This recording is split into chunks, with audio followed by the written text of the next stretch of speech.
Hello बच्चों, let's see this question. Mass of the reactant is always equal to the mass of the product. We have to state whether the given statement is true or false. अब इस question को समझने के लिए हमें पहले कुछ की कॉन्सेप्ट के ऊपर ध्यान देना. According to the law of conservation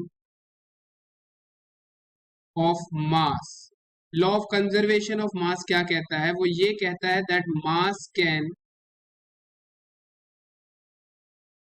neither be created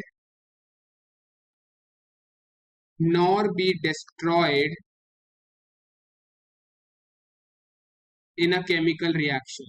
किसी भी केमिकल रिएक्शन के दौरान मास को हम ना तो क्रिएट कर सकते हैं ना उसको डिस्ट्रॉय कर सकते हैं. सपोज कोई रिएक्टेंट ए प्लस बी मिलके क्या बना रहे हैं, कोई प्रोडक्ट पी बना रहे हैं.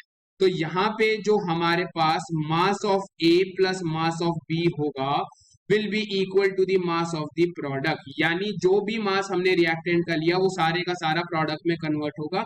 ना तो हम बाहर से मास को ऐड कर सकते हैं ना ही मास को डिस्ट्रॉय कर सकते हैं. यानी the mass of the reactants will always be equal to the mass of the product. चाहे हम कोई भी फिजिकल कन्वर्जन की बात कर रहे हो या हम किसी भी केमिकल कन्वर्जन की बात कर रहे हो, तो law of conservation of mass वहां पे क्या है, कन्वर्जन के बारे में हम बात कर रहे हो तो जो law of conservation of mass है वो वहां पे क्या होता है, एप्लीकेबल. ठीक है जी. तो यानी mass of reactant will always be equal to the mass of the product. यानी जो हमारी गिवन स्टेटमेंट होगी वो कैसी हो जाएगी, ट्रू स्टेटमेंट.